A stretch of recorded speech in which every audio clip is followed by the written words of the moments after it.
Welcome back once again. I'm Shannon Cakin today for Bianca De La Garza. Thanks so much for staying with us here. That Alaska summit for peace between President Trump and Russian President Vladimir Putin. It is underway. The two men meeting on the tarmac there just a short time ago on that red carpet. This is video of the two leaders coming into our newsroom at that meeting at Joint Base Elmendorf-Richardson in Anchorage, Alaska. This all taking place about an hour and a half ago now. The goal of today's high-stakes summit, a ceasefire between Russia and Ukraine. Ukrainian President Volodymyr Zelensky, he is not in attendance. There is some indication if this goes well, there could be a second meeting, and perhaps he would be part of that. Foreign policy expert Harley Lippman is joining me right now as we look at these extraordinary pictures coming out of Anchorage. I just want to set the table with you, sir, before we cover some of our other topics here. Just your thoughts on, what we have seen roll out the red carpet, Vladimir Putin coming off of his plane just after President Trump had landed on Air Force One. You see him coming down the air stairs on our split screen here. Your thoughts on what has unraveled in the last hour and a half? That this is a dramatic expression of our president's earnest desire to stop killing and create peace in that part of the world. It's truly extraordinary that an American president is so determined and so creative in trying to end a war that has created over 1 million casualties between Russia and Ukraine. So I'm impressed and somewhat in awe seeing that. So that's how I begin my thought. Of course, this marks the first time President Trump and Vladimir Putin, they've met face-to-face since 2019. So the big goal, obviously, today would be a ceasefire, and then plans to set up, the president said a few days ago, possibly a second meeting. We know that the two came off their respective planes, had a moment on a podium, if you were not with us when this unfolded about an hour and a half ago, had a moment for the press just to take a few photos on a stage. Then the two got into the Beast and traveled to a meeting. But they were alone in the Beast talking, and they did talk about meeting quickly, just the two of them. The president said he'd know maybe in the first 2, 3, 4, 5 minutes whether it would be a deal. Your thoughts on the fact that it's still going on?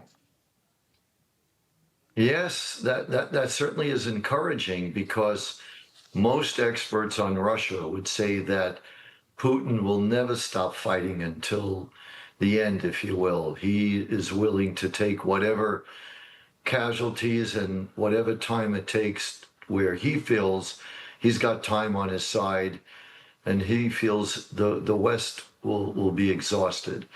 So that's one theme. But the biggest concern here, if I had to raise a cautionary note, is that so far it's a win for Putin. He's been a pariah in most nations. And the fact that he could come and meet with the President of the United States, which is Putin's dream. He'd love if he had his wish list to carve up the world with the United States. So the fact that he's here, he feels like an equal and above an equal, that Zelensky is not even here, makes Putin feel very special. So from a negotiating point of view, this is certainly, I think, where Trump wants him, where he's going to get Putin at his best. But at the end of the day, I think, and I really hope that President Trump doesn't have to do it, but if Putin does not agree to a ceasefire and they don't agree to stop the war, this is a time where President Trump really has to use leverage of secondary sanctions, which would hurt the Russian economy a lot. And he needs to say to Putin that if Putin doesn't agree to a peace agreement, that he will arm Ukraine till the end. And only with that kind of leverage will Putin perhaps recalculate and be willing to come to terms and make some kind of a peace agreement that would be a win for everyone. That the tariffs would not only be on Russia. He just put a tariff noose around the neck of India just a week ago, that they would be extended, right, to your point, to Russia and China, that would do the job and then infuse weapons into Ukraine. President Trump spoke with reporters on Air Force One on his way to Alaska this morning. Let's listen to that. Economically severe, yes, it will be very severe. I'm not doing this for my health, okay? I don't need it. I'd like to focus on our country, but I'm doing this to save a lot of lives. Yeah, very severe. So to tee that up, he was asked, would there be consequences for Russia if a peace deal is not reached? He said very, very severe. And that's what we're talking about. Those economic consequences would have to happen. What would they look like in your opinion? And you think they would move the needle? I think they would, because Russia depends on selling oil. That's where they're getting revenue today. And their two biggest customers are China and India. And the United States should get India on board because they're an important ally of the United States. So if India doesn't buy oil from Russia, that would be crippling. And insofar as selling weapons to Ukraine, we've already worked out a deal where the United States is not going to pay for this anymore. Europe has agreed to pay for it. So this is a win-win. This goes to the credit of the Trump administration to get Europe to own up to the fact that this conflict mostly affects them. It's in their backyard, so they should pay for it. That said, Ukraine does need American weapons to continue to survive as an independent nation. And perhaps more important than all of this is that if in our conflict with China, which is our main adversary, our allies see that we abandon Ukraine, that would make it very difficult for countries like Japan, Philippines, Vietnam to stay with the United States against our enemy, China. So that's why Ukraine looms large in the world geopolitical landscape. I do want to get to this. Former Russia detainee Paul Whelan spent 5 years, as you know, behind bars after being wrongfully detained in Russia. He says Putin needs to be put away. Let's listen to his soundbite. The optics are really bad. The leader of a UN Security Council member is a wanted war criminal. Our government is treating him like a friend. We should be arresting him, not legitimizing him and entertaining him. I don't think we're going to get anywhere with Vladimir Putin.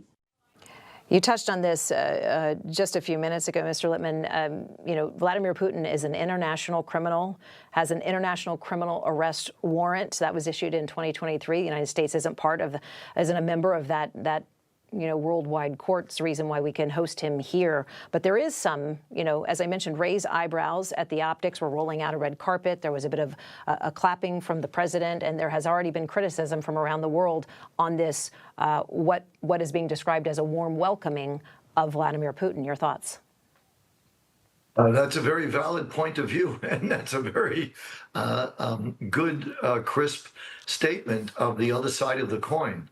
So President Trump is taking a risk that by him trying to get the best out of Putin, making Putin feel really good, defying conventional wisdom, that he could somehow get Putin to come to the table and really be earnest about making peace. That's his bet. And you could argue it's a risk worth taking, because while we are legitimizing Putin on a certain sense, and keep in mind, here's a man who invaded another country, caused the death of hundreds of thousands of people, with casualties of over 1 million in total.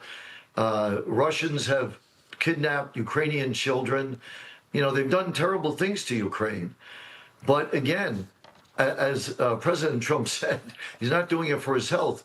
If he needs to do this as part of a process, part of a negotiating strategy, to get Putin to get the best out of Putin and to see if there's any way he could make peace, then it's worth taking this gamble.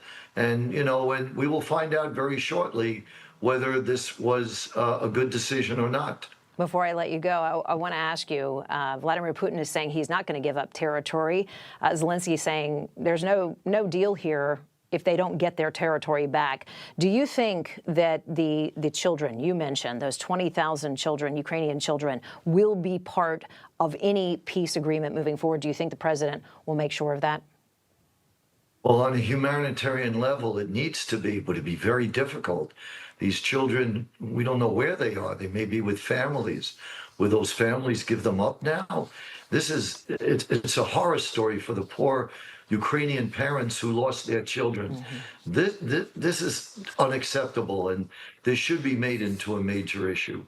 But again, we will see what will happen. I really hope President Trump is going to be effective with Putin because there's a lot at stake here, and getting a win, and while both sides say they won't give anything, the hope is that while Ukraine may have to give up territory, in return, Ukraine needs some serious, specific guarantees of protection so that if they do that, Russia will not come back again to invade the rest of Ukraine.